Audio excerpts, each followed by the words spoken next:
Mr. Uppal, let's talk numbers here. Let's talk about facts, fictions, and rumors which are there in the market. And I want to address all the topics first.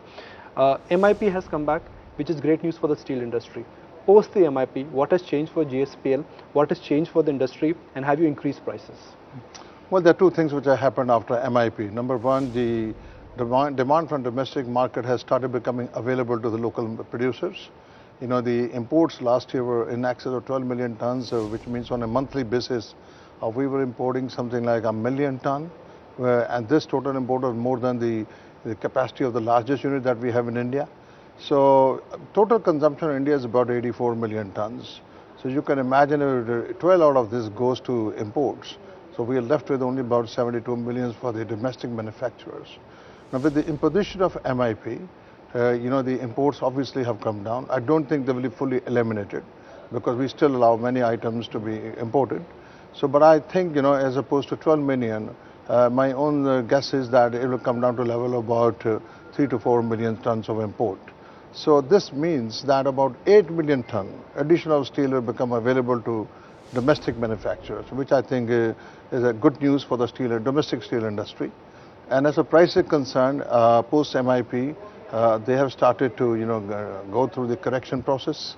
It is happening through a gradual process, and I guess that in the next two to 3 months' time, prices will find their natural level. So where do you think prices will eventually settle?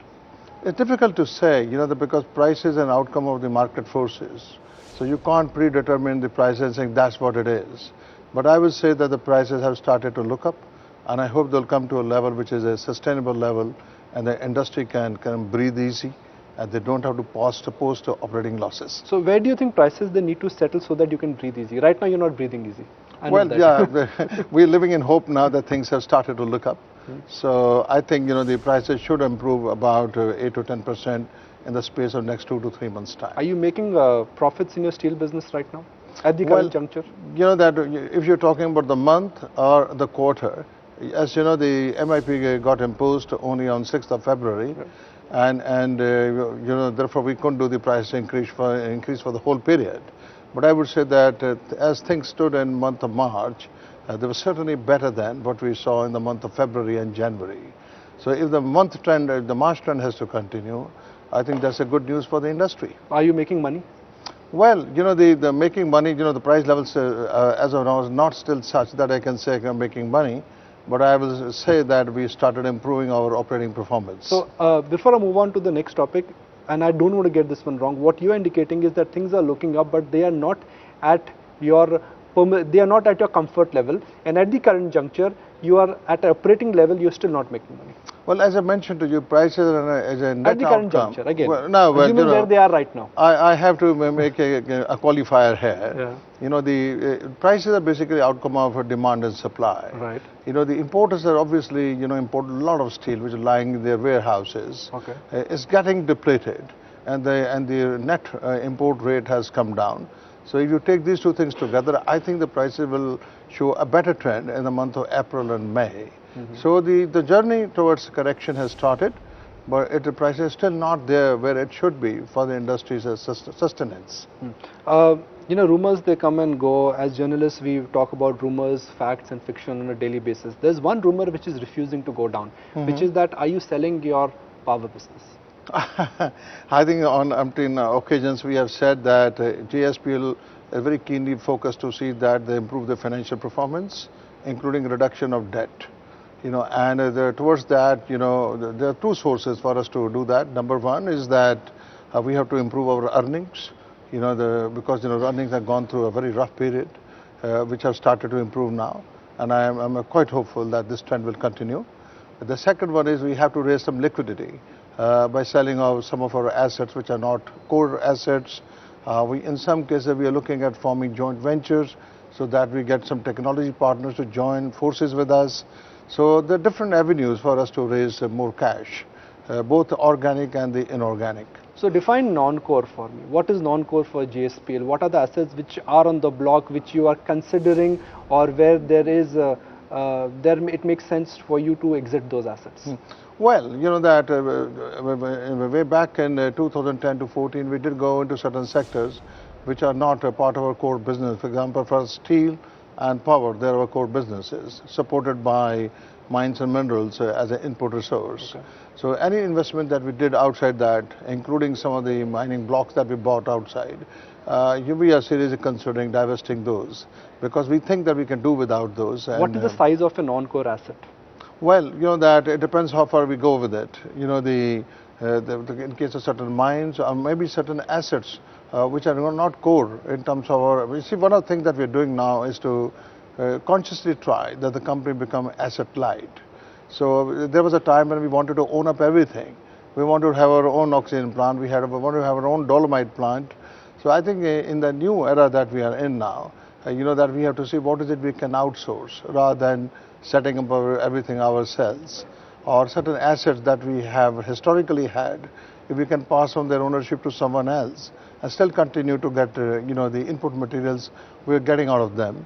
So that will help us to raise more capital and reduce our investment in the total assets. So that is what we are basically working towards. So where do you think in FY17 your debt will settle?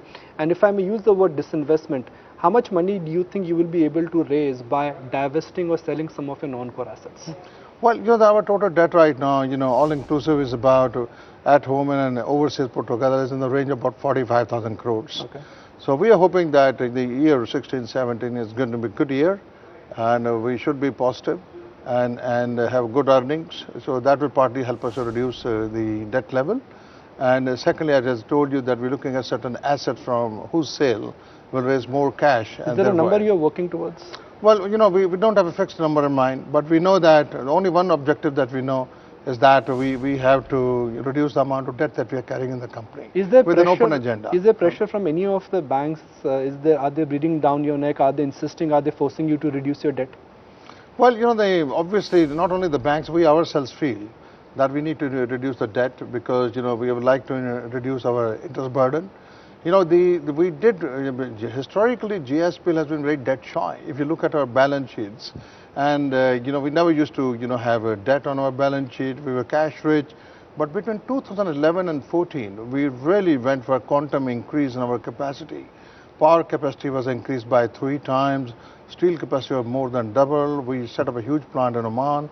All these things put together made it necessary for us to borrow money from outside to fund our expansion program.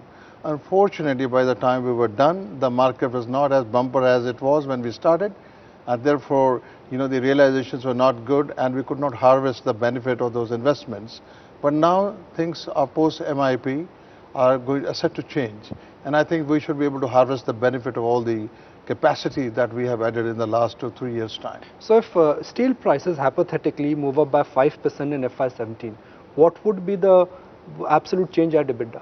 Well, look, our cost levels remain the same. Okay. Hopefully, that the input to cost should not go up. Market should be stable.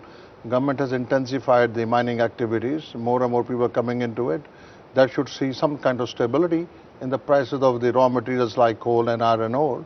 So if the prices go up, that should really contribute directly to the EBITDA levels. There could be marginal reduction. So if you say 5%, sort of improvement in prices, that should see to it that we improve EBITDA level by 4 to 4.5% as a minimum. I know the answer for my next question, but I'll still give it my try. Is there a possibility of a transaction between Jindal Group companies? Are you looking at reducing stake, selling stake in Jindal Power? Well, I don't want to comment on something which is speculative. It is true that we are talking to some, investors for the power assets, but I wouldn't like to, comment on an individual case, because that wouldn't be fair to. So at what level are the conversations? Are they in the final lap? Are they at the elementary level? Can a deal go through next 3 months? Are you close to the deal? Yeah, it's progressing very well, okay, if I should say so.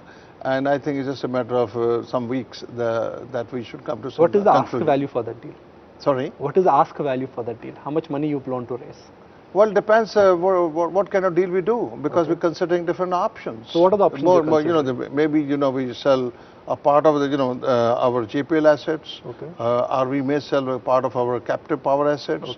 So there were various combinations which are on the table, And therefore, we obviously to see what is good for JSPL and JSPL investors. So we like eventually to you would be maximize their looking at interest. only selling part asset or maybe 1 or 2 units. That would be the flavor of the deal. It will not be a complete exit from the power business. No, I don't think so. So you're committed to stay to the power business. Yeah, absolutely. JPL is very passionate about the power business, and we've done exceedingly well. We were the bellwether.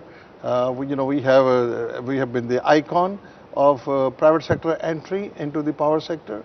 So I don't think we're ready to accept that. We got one of the most beautiful plants in the country, and I think we should, really make. Yeah, I must compliment you on that plant. I mean, I know people who visited that plant, and they have the nicest things to say, both in terms of ability and both in terms of the structure you've put across. Well, so you made India proud, certainly, on that one. Thank you so much for that. And it truly is a great plant, and world standards. It's got so many international recognitions, and location is ideal. It's right in the middle of the coal mines. Yeah. So in terms of logistics for coal movement is not an issue. So location is great, but the coal mine permission has to be there. Well, yes, we just hope. What sense does it make to have a power plant when you can't operate the coal mines? Well, fortunately, that we have the power plant located right in the middle of mines of Chhattisgarh and Odisha. So there's plenty of coal. And government of late has taken another positive initiative. They started auctioning a lot of coal from Coal India. That also gives us access. And mind you that... Why is this issue taking so much of time? It's been over 6 months now. Nothing has come. Why is this issue taking so much of time? Yeah, we just hope that the government, the Supreme Court and the High Court concerned, they will announce that decision very soon. When is the next hearing? Now, when the hearings are all over, okay, the judgment has been reserved, and we're just hoping that the judgment will be announced shortly. You expect it very soon? Yeah. So I'm going to get some closing comments from you. I know we've extended our appointment with you. We've been focusing on the steel business. What about the power business? The power demand is low. Every large power plant in India is working at a capacity which is below 80%. What is your current capacity utilization? Where does your PLF stand? And where do you think power prices eventually will settle? I'm rolling a couple of questions into one, yeah, sure. But you'll get the hint of my question. No, well, first of all, I should say that the power sector on the whole has a very bright future. If our economy has to grow at a rate of 7.5 to 8%, which the government is targeting to do, it's not something which is achievable until we have adequate power supplies across the country.